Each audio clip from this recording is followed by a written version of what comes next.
Hello नमस्कार विद्यार्थी मित्रों, आप सभी नो अपने आरो लर्निंग यूट्यूब चैनल में स्वागत है।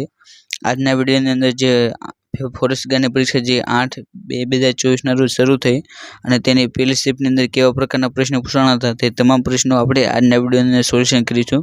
અને સાથે જો તમને કોઈ પણ પ્રશ્ન અંદર એમ લાગે કે આની અંદર રીડ કરવાની જરૂર છે તો અને આ પ્રશ્નનો જવાબ એક ખોટો છે તો તમે તેનો સાચો જવાબ આ વિડીયોના કોમેન્ટ બોક્સ છે તો કે તેની અંદર તમે તેનો સાચો જવાબ જે તમને લાગતો હોય તો તે જણાવી શકો છો। તો કે હું તમને અહીં પ્રશ્ન વાંચીશ અને ત્યારબાદ તેનો સાચો જવાબ હોય તો કે તે જ જણાવીશ।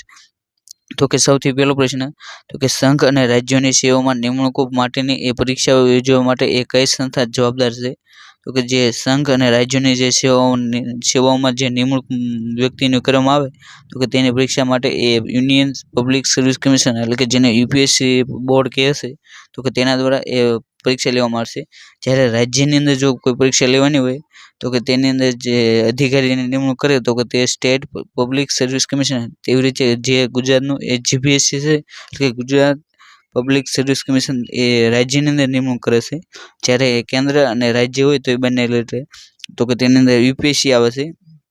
ત્યારબાદ બીજો પ્રશ્ન કે સપ્ટેમ્બર 2023 એ કયા ભારતીય શહેરે એ G20 સમિટનું આયોજન કર્યું હતું? તો કે સપ્ટેમ્બર 2023ની અંદર એ G20નું આયોજન એ દિલ્હી ખાતે કરવામાં આવ્યું હતું એટલે કે અહીં પહેલો જવાબ એ સાચો બનશે। ત્યારબાદ બીજો પ્રશ્ન તો કે કયું શહેર એ ગુજરાતની સાંસ્કૃતિક રાજધાની તરીકે ઓળખાય છે? તો કે ગુજરાતની સાંસ્કૃતિક રાજધાની તરીકે એ વડોદરા જિલ્લાને ઓળખવામાં આવશે। અને ત્યારબાદ ચોથો પ્રશ્ન કે કઈ પરંપરાગત ગુજરાતની હસ્તકલામાં એ ટાઈ એન્ડ ડાય એટલે કે અને બોળો અને ખૂંટો એટલે કે ટાઈ એન્ડ ડાય કળાનો એ સમાવેશ થાય છે અને તેનો ઉપયોગ એ વાઇબ્રન્ટ સાડીઓ અને ડ્રેસ મટીરિયલ બનાવવા માટે થાય છે। તો કે જે બાંધણી હોય એટલે કે જે બાંધણી તો કે તે બનાવવા માટે એ ટાઈ એન્ડ ડાયનો ઉપયોગ કરવામાં આવશે અને બાંધણી એ જામનગરની એ ખૂબ જ પ્રખ્યાત બાંધણી વખણાય છે। માટે તમને એમ પૂછવું છે કે કયા જિલ્લાની એ બાંધણી ખૂબ જ જાણીતી છે? તો કે તેની અંદર એ જે જામનગર જિલ્લો હોય તો કે તે તમારે વિકલ્પો ટીક કરવો। અને ત્યારબાદ પાંચમો પ્રશ્ન કે નવેમ્બર 2023 એ આદિવાસી કલ્યાણના ઉદ્દેશોમાં એ નીચેનામાંથી કઈ પહેલ મંજૂર કરવામાં આવી હતી? તો કે નવેમ્બર 2023ની અંદર જે આદિવાસીનું કલ્યાણ હોય તો કે તેમના વિકાસ માટે એ કયા પહેલ રજૂ કરવામાં આવી હતી? તો કે તેમનો વિકાસ થાય તો કે તે માટે પ્રધાનમંત્રી જનજાતિ આદિવાસી એ ન્યાય મહાઅભિયાન એ લોન્ચ કરવામાં આવ્યું હતું। ત્યારબાદ છઠ્ઠો પ્રશ્ન તો કે ન્યાયાધીશોની નિમણૂકને નિયંત્રણ કરવા માટે ડિસેમ્બર 2022 એ રાજ્યમાં એ કયો ખરડો રજૂ કરવામાં આવ્યો હતો?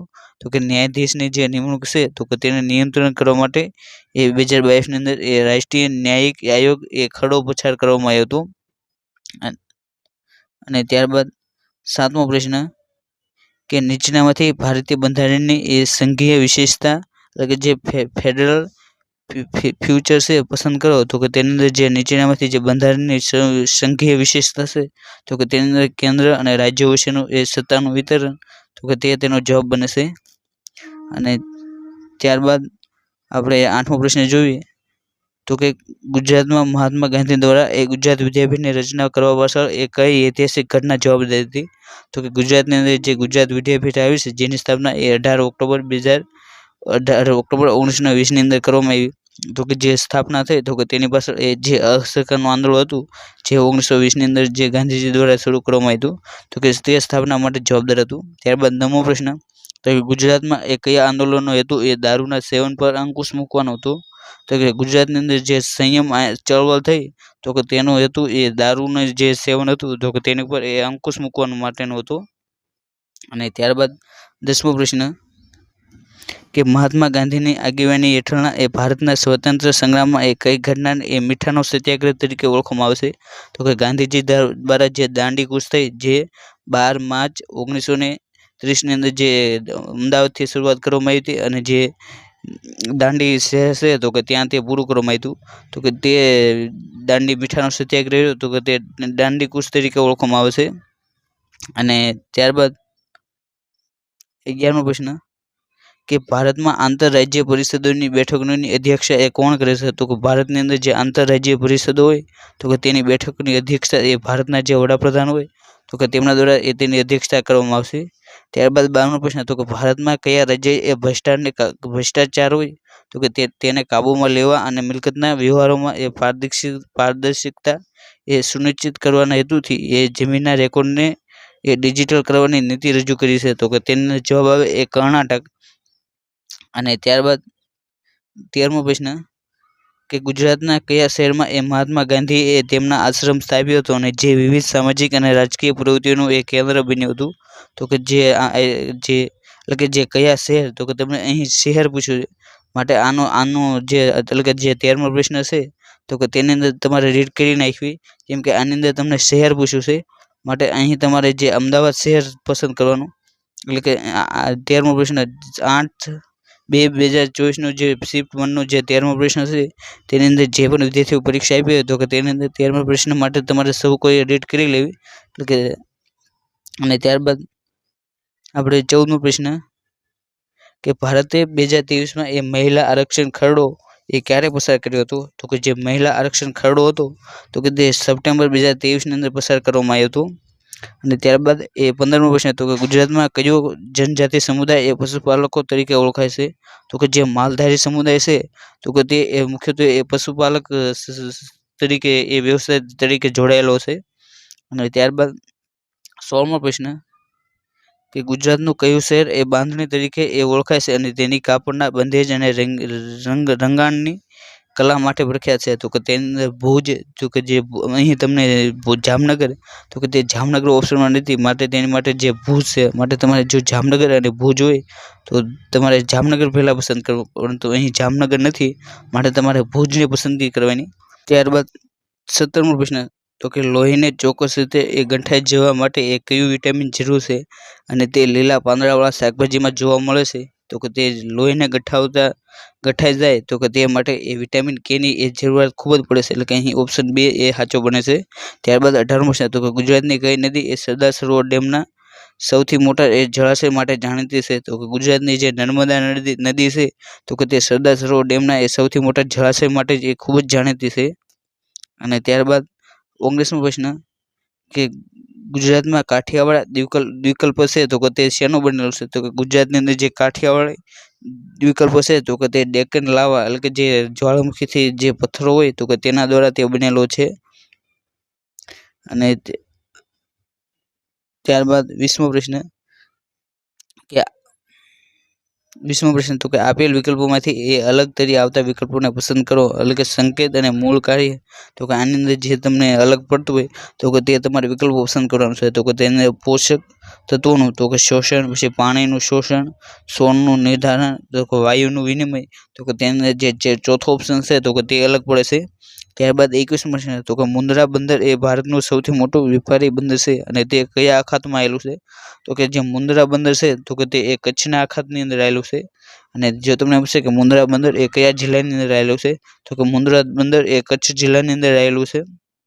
અને ત્યારબાદ 22મો પ્રશ્ન કે ફોજદારી કાર્યકારી સંહિતા એટલે કે જેને ક્રિમિનલ પ્રોડ્યુસ કોડ ને બદલવાની માંગણી કરેલ નીચેનામાંથી કયો ખરડો ડિસેમ્બર 2023માં સરકારે પાસો ખેંચ્યો હતો?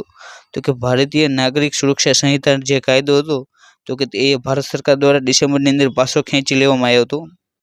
અને ત્યારબાદ 23મો પ્રશ્ન કે પશ્ચિમ ઘાટ તેમના ગાઢ હરિત જંગલો માટે જાણીતો છે તો કે આ પ્રદેશને સામાન્ય રીતે શું કહેવામાં આવશે? તો કે જે પશ્ચિમ ઘાટ એટલે કે જે ભારતનો આ રીતે જે ત્રિકોણ નકશો બને તો કે આ બાજુ પૂર્વ ઘાટ જે છૂટાછવાયો રહેલો છે, જ્યારે જે પશ્ચિમ ઘાટ છે તો કે તે સીધી હારમાં છે।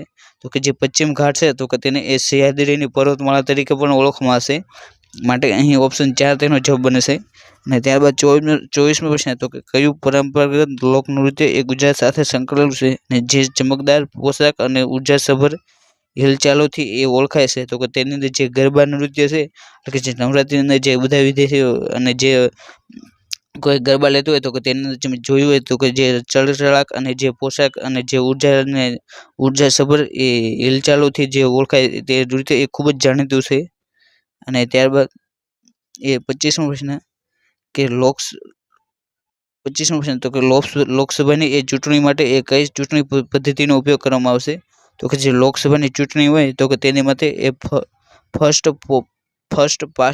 પાસ્ટ ધ પોસ્ટ તો કે તે પદ્ધતિનો ઉપયોગ કરવામાં આવશે.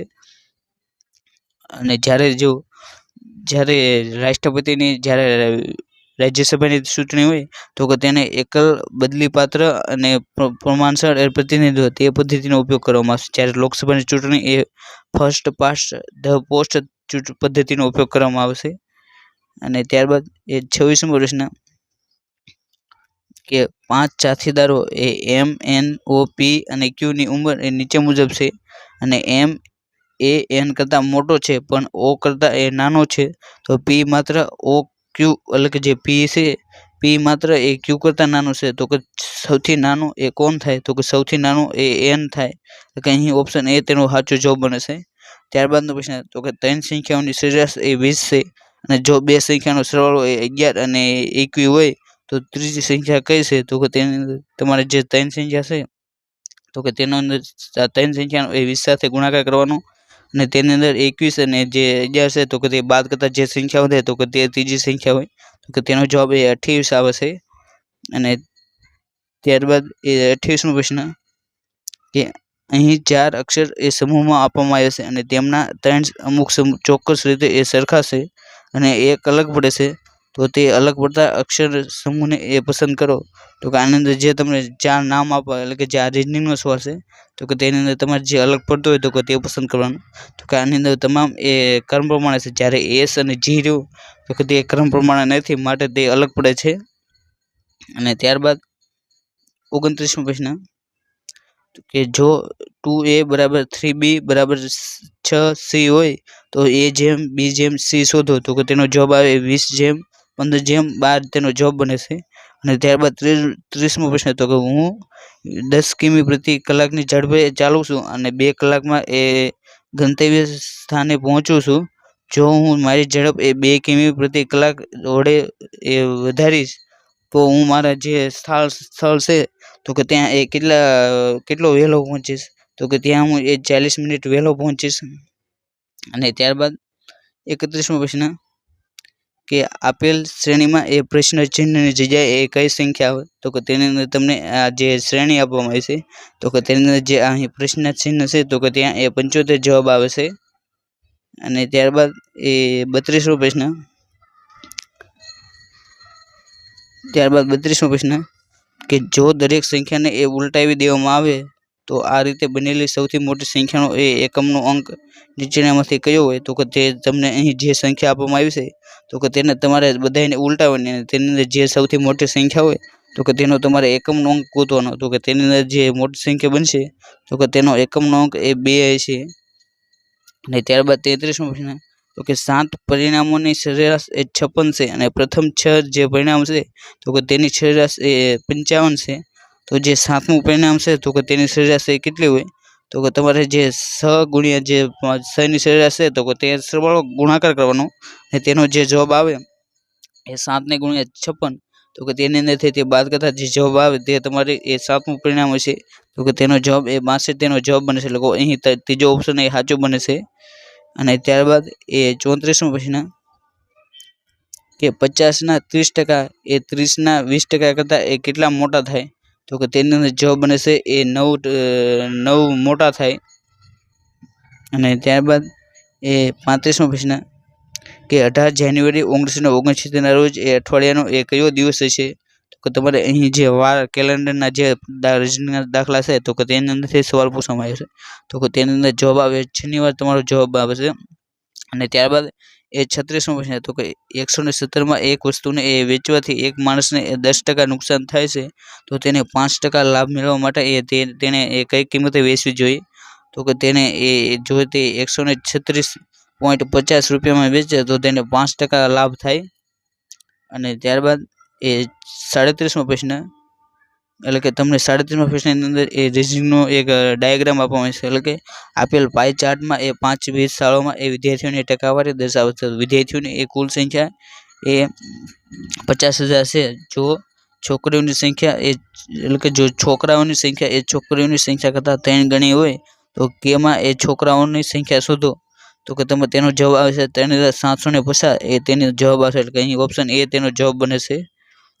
અને ત્યારબાદ 38મો પ્રશ્ન, તો કે 1, 36 અને 108 તો કે તેનો તમારે લસા એટલે કે LCM તમારે ગોતવાનો છે। તો કે 1, 36 અને 108 નો લસા એ 108 તેનો લસા બને છે। અને ત્યારબાદ નો પ્રશ્ન છે 39મો પ્રશ્ન કે સોલભ સંધિ છોડો તો કે સોલભની સંધિ થાય છે સુ વત્તા અલ્પ તો કે તે તેની સંધિ છૂટી પડે છે। ત્યારબાદ 40મો પ્રશ્ન તો કે ત્રિભુવનનો સમાસ ઓળખાવો તો કે ત્રિભુવનનો સમાસ એટલે કે 3 ભુવનનો સમૂહ તો કે તેનો સમાસ એ દ્વિગુ સમાસ બને છે। અને ત્યારબાદ 41મો પ્રશ્ન તો કે શિયાળો તેનો અલંકાર ઓળખાવો તો કે શિયાળો તેનો અલંકાર એ અનન્વય અલંકાર બને છે। અને ત્યારબાદ 42મો પ્રશ્ન તો કે કહી ન શકાય તેવો તો કે તેનો શબ્દ સમૂહ માટે એક શબ્દ જણાવો તો કે જે કહી ન શકાય તેવું તો કે તેને અકથ્ય કહેવામાં આવશે। ત્યારબાદ ઊંધું તો કે તેનો સાચો વિરુદ્ધાર્થી તમારે શબ્દ સમાનાર્થી વિરુદ્ધાર્થી શબ્દ આપવાનો છે। તો કે ઊંધું તો કે તેનો વિરુદ્ધાર્થી શબ્દ એ સતુર્યું તો કે તે તેનો વિરુદ્ધાર્થી શબ્દ થાય છે। ત્યારબાદ 44માં તો કે નિપજનો સાચો સમાનાર્થી શબ્દ જણાવો તો કે નિપજ છે તો કે તેનો સાચો સમાનાર્થી શબ્દ એ પેદાશ તેનો સમાનાર્થી શબ્દ થાય છે। અને ત્યારબાદ 45મો પ્રશ્ન તો કે ગરીબ શબ્દનો વિરુદ્ધાર્થી શબ્દ આપો તો કે ગરીબ શબ્દનો વિરુદ્ધાર્થી શબ્દ એ ધનવાન થાય છે। ત્યારબાદ 46મો પ્રશ્ન તો કે આવજા સમાસ ઓળખાવો તો કે જે આવજા શબ્દ છે તો કે તેનો તમારે સમાસ ઓળખાવાનો છે। તો કે આવે અને જાય તો કે તે આવે અને એટલે કે અને આવ્યું માટે આનો સમાસ એ બંધ સમાસ બને છે। ત્યારબાદ 47મો પ્રશ્ન તો કે સભામાં સાંભળનાર શબ્દ સમૂહ માટે એક શબ્દ આપો તો કે સભામાં જે સાંભળનાર હોય તો કે તેને શ્રોતા કહેવામાં આવશે એટલે કે શ્રોતા કહેવામાં આવશે એટલે કે અહીં ઓપ્શન બી તેનો જવાબ બને છે। અને ત્યારબાદ 48મો પ્રશ્ન તો કે વાટ જોવી તે શબ્દ સમૂહ માટે એક શબ્દ આપો તો કે વાટ જોવી તો કે તેનો શબ્દ સમૂહ માટેનો એક શબ્દ થાય છે કે પ્રતીક્ષા કરવી। અને ત્યારબાદ 49મો પ્રશ્ન તો કે તે પંખીની ઉપર એ પથ્થર ફેંકી દીધો અને છૂટ્યો તેને પડી ફાળ એ મળી તો અહીં ફાળ જે શબ્દ છે તો કે તેનો તમારે અર્થ જણાવવાનો છે। તો કે જે ફાળ છે તો કે તેનો સમાનાર્થી શબ્દ એ ધ્રાંસકો થાય છે। ત્યારબાદ 50મો પ્રશ્ન તો કે જે પાડ શબ્દનો સમાનાર્થી શબ્દ શોધો તો કે પાડ શબ્દનો સમાનાર્થી શબ્દ એ ઉપકાર બને છે। અને ત્યારબાદ 51મો પ્રશ્ન તો કે ડેમોઇસેલ બગલા એટલે કે જે ડેમોઇસેલ બગલા હોય જેને એ ડેમોઇસેલ ક્રેન્સ પણ તરીકે ઓળખવામાં આવશે તો કે એક સ્થાનાંતરીય પ્રવાસી પક્ષી છે। તો કે તે કઈ ઋતુ દરમિયાન એ રાજસ્થાનના ખીચન ગામની મુલાકાત લેશે અને જે ગુજરાતથી એ બહુ દૂર નથી। તો કે જે સામાન્ય રીતે જે પક્ષીઓ હોય તો કે જે સામાન્ય રીતે જે વિદેશી પ્રવાસી પક્ષીઓ એ શિયાળાની જે ઋતુ હોય તો કે તેની અંદર એ વિદેશી પ્રવાસી પક્ષીઓ એ ભારતની અંદર જોવા મળતા હોય છે માટે આનો જવાબ એ ઓપ્શન 3 એટલે કે શિયાળો તેનો જવાબ બને છે। ત્યારબાદ 52મો પ્રશ્ન તો કે કયો ગ્રીન હાઉસ વાયુ એ મુખ્યત્વે ચોખાની જે ખેતી અને પશુપાલન જેવી એ કૃષિ પદ્ધતિઓથી મુક્ત થાય છે તો કે તેની અંદર જવાબ આવે છે મિથેન વાયુ હોય તો કે જે ચોખાની ખેતી અને જે પશુપાલન જેવી પદ્ધતિ હોય તો કે તેની અંદર તે વાયુ મુખ્યત્વે મુક્ત થાય છે। અને ત્યારબાદ 53મો પ્રશ્ન તો કે ખડક વિકૃતિ ગુણાંક અને RMR ના અનુમાન માટે અહીં જે RMR નું પૂરું નામ તમારે જણાવવાનું છે। તો કે જે RMR છે તો કે તેનું પૂરું નામ એ રોક માસ રેટિંગ એ તેનું પૂરું નામ થાય છે। અને ત્યારબાદ 54મો પ્રશ્ન તો કે વિશ્વ મગજ દિવસ એ ક્યારે ઉજવવામાં આવશે તો કે વિશ્વ મગજ દિવસ ઉજવણી એ 17 જૂનના રોજ કરવામાં આવશે। તો તમે બીજા 23ની અંદર જે વિશ્વ મગજ દિવસ ઉજવવાનો તો કે તેની તમે આ વિડીયોની અંદર તેની થીમ જણાવજો કે બીજા 23ની અંદર જે મગજ દિવસ ઉજવવાના તો કે તેની થીમ કઈ હતી। ત્યારબાદ 55મો પ્રશ્ન તો કે ગુજરાતમાં એ કઈ અનોખી વન્યજીવન પ્રજાતિ પણ તેનો વસવાટ ધરાવે છે તો કે જે ભારતીય જંગલી ગધેડા છે તો કે તે એક ખૂબ જ વન્યજીવ પ્રજાતિ છે અને જેની મુખ્યત્વે વસ્તી જે કચ્છનો જે રણ વિસ્તાર છે તો કે તેની અંદર એ જંગલી ગધેડા એટલે કે જેને ઘોડખર કહેવામાં આવશે તો કે તે ત્યાં જોવા મળે છે। અને ત્યારબાદ 56મો પ્રશ્ન તો કે પોષક તત્વોના પ્રદૂષણને એ ખાલજીજા પણ તરીકે ઓળખવામાં આવશે તો કે જે પોષક તત્વોનું જે પ્રદૂષણ હોય તો કે તેને સુપોષણ એટલે કે જે યુટ્રોફિકેશન તરીકે પણ ઓળખવામાં આવશે। અને ત્યારબાદ 57મો પ્રશ્ન તો કે ભારતમાં કયું સ્થળ એ ઉષ્ણકટિબંધીય વરસાદી જંગલો માટે જાણીતું છે તો કે ભારતનું જે અસમ રાજ્ય છે તો કે તે ઉષ્ણકટિબંધીય વરસાદી જંગલો માટે જાણીતું છે। ત્યારબાદ 58મો પ્રશ્ન તો કે ગુજરાતના બ્લેક નેશનલ પાર્કમાં એ કાળિયારની કઈ લુપ્ત પ્રજાતિઓ એ મુખ્યત્વે જોવા મળે છે? તો કે ગુજરાતનું જે બ્લેક નેશનલ પાર્ક એટલે કે જે ભાવનગર જિલ્લાની અંદર આવેલું છે તો કે ત્યાં એ મુખ્યત્વે કાળિયાર છે તો કે તેની એ કાળિયાર પ્રજાતિ જોવા મળે છે. ત્યારબાદ એ 59મો પ્રશ્ન તો કે દૂષિત પાણીના સ્ત્રોતના કારણે એ થતા પાણીજન્ય રોગોને નિયંત્રણ કરવા અને અટકાવવા માટે એ પ્રાથમિક પદ્ધતિ કઈ છે? તો કે તેની અંદર જે ક્લોરિનેશન એટલે કે તેની અંદર જે ક્લોરીનની ગોળીઓ નાખવામાં આવે તો કે તેનું પ્રદૂષણ અટકાવવા માટેની એ મુખ્ય પદ્ધતિ છે. અને ત્યારબાદ 60મો પ્રશ્ન તો કે ખાલી જગ્યાને એ પ્રતિસાદ તરીકે ઓળખવામાં આવશે કારણ કે તે શરૂઆતમાં એ ગરમી ઉપજાવનારા બળોની એ અસરને એ વિસ્તૃત કરે છે તો કે તેની અંદર જે પાણીની વરાળ હોય તો કે તેનો જવાબ બને છે. અને ત્યારબાદ એ 61મો પ્રશ્ન તો કે 1980 સુધીમાં એ ગીર ખાલી જગ્યાના છેલ્લા નિવાસ તરીકે એ ખૂબ જ પ્રખ્યાત હતું. તો કે 1980 સુધીની અંદર જે ગીર છે તો કે જે એશિયાટિક સિંહો છે તો કે તે મુખ્યત્વે એ ગીરની અંદર જોવા મળતા માટે તેની માટે એ ખૂબ જ જાણીતું હતું. ત્યારબાદ એ 62મો પ્રશ્ન તો કે કયો આંતરરાષ્ટ્રીય કરાર એ સ્થળાંતર કરતી એ સમગ્ર શ્રેણીની જાતિઓ અને તેમના વસતોના રક્ષણ પર એ ધ્યાન કેન્દ્રિત કરે છે? તો કે તેની અંદર જે CMS કરાર છે એટલે કે જે CMS પ્રોટોકોલ છે તો કે તે મુખ્યત્વે જે આંતરરાષ્ટ્રીય જે પ્રાણીઓની અને જે પશુઓની જે હેરફેર કરવા માટે આવે તો કે તેની માટે એ પ્રોટોકોલ કરવામાં આવ્યો એટલે કે તેનો પ્રોટોકોલ એ CMS પ્રોટોકોલ એ મુખ્યત્વે એ આંતરરાષ્ટ્રીય કરાર જે સ્થળાંતર કરતી જે શ્રેણીની જે જાતિઓ અને જે પ્રજાતિઓ છે તો કે તેમના વસવાટ માટે સંબંધિત છે. અને ત્યારબાદ 63મો પ્રશ્ન તો કે નીચેનામાંથી કઈ નિવસનતંત્ર પર એ ખાણકામની અસર થતી નથી? તો કે જે પાણીના વધુ સારા સંસાધનો હોય તો કે તેની ઉપર એ ખાણકામની અસર થતી નથી. ત્યારબાદ એ 64મો પ્રશ્ન તો કે વિવિધ તત્વ ચક્રને એ એકસાથે ખાલી જગ્યા તરીકે ઓળખવામાં આવશે? તો કે જે વિવિધ તત્વ ચક્ર હોય તો કે તેમને એકસાથે એ બાયોજીકેમિકલ ચક્ર તરીકે ઓળખવામાં આવશે. અને ત્યારબાદ 65મો પ્રશ્ન તો કે ભારતના શહેરી ઉદ્યાનોનું એ એક ઉદાહરણ જણાવો? તો કે ભારતના જે શહેરી ઉદ્યાનો છે તો કે તેનું એક ઉદાહરણ એ બેંગ્લોરની અંદર જે લાલબાગ આવેલો છે જે લાલબાગ પાર્ક છે તો કે તેનું શહેરી ઉદ્યાન એટલે કે બગીચાનું એક ઉદ્યાન છે. તો કે તેની અંદર તમને અહીં જે બગીચાની જોડ આપવામાં આવી છે તો કે તેની અંદર તમને જે અહીં જે મુખ્યત્વે જે લાલબાગ પાર્ક છે તો કે તે બેંગ્લોરની અંદર આવેલો છે જ્યારે ગ્રીન પાર્ક તો કે તે કોલકાતાની અંદર આવેલો છે. અને ત્યારબાદ એ 66મો પ્રશ્ન તો કે ખાસ કરીને ગર્ભાવસ્થા દરમિયાન એ ગર્ભના વિકાસ માટે એ કયો ઘટક એ હાનિકારક હોય છે? તો કે ગર્ભાવસ્થા દરમિયાન જે લેડ હોય તો કે તે એ ખૂબ જ હાનિકારક વસ્તુ ગણાય છે. ત્યારબાદ એ 67મો પ્રશ્ન તો કે ખાણકામ પ્રવૃત્તિઓની એ પ્રાથમિક પર્યાવરણીય અસરોમાંથી એ એક કઈ છે? તો કે તેની એક અસર એ આવાસ વિનાશ અને વિભાજન તે એક તેની અસર છે. અને ત્યારબાદ એ 68મો પ્રશ્ન તો કે વાતાવરણમાંથી એ કયા ગ્રીનહાઉસ વાયુને શોષીને અને સંગ્રહિત કરીને એ આબોહવા પરિવર્તનને એ ઘટાડવામાં એ જંગલો એ મહત્વની ભૂમિકા ભજવે છે? તો કે તેની અંદર જે કાર્બન ડાયોક્સાઇડ વાયુ છે તો કે તેને એ શોષીને અને સંગ્રહ કરીને જે આબોહવાનું પરિવર્તન છે તો કે તેને ઘટાડી શકાય છે. અને ત્યારબાદ એ 69મો પ્રશ્ન તો કે રાષ્ટ્રીય હરિત ન્યાય પંચ એટલે કે જેને નેશનલ ગ્રીન ટ્રિબ્યુનલ તરીકે ઓળખવામાં છે તો કે તેના અધ્યક્ષ અને સભ્યોનો કાર્યકાળ એ સામાન્ય રીતે કેટલો હોય છે? તો કે તેમનો કાર્યકાળ એ સામાન્ય રીતે એ 5 વર્ષનો હોય છે.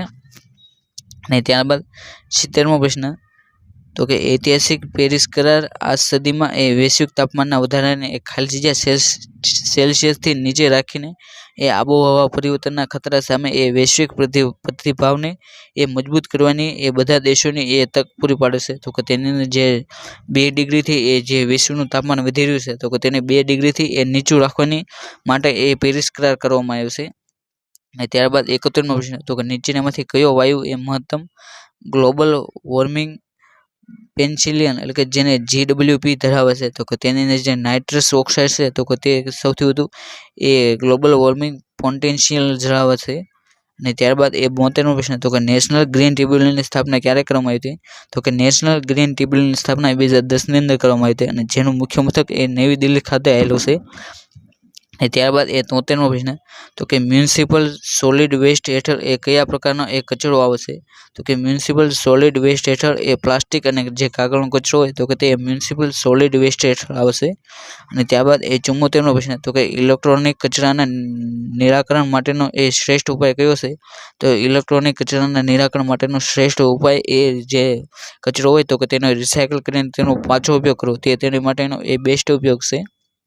અને ત્યારબાદ 75મો પ્રશ્ન તો કે શહેરીકરણ સાથે સંકળાયેલ મુખ્ય સમસ્યા કઈ છે? તો કે શહેરીકરણ સાથે સંકળાયેલી મુખ્ય સમસ્યા શહેરોની અંદર જે વસ્તી વધારો થઈ રહ્યો છે તો કે તેની મુખ્ય સમસ્યા છે. ત્યારબાદ 76મો પ્રશ્ન તો કે સ્થાનિક સમુદાયો માટે જંગલોનો આર્થિક લાભ શું છે?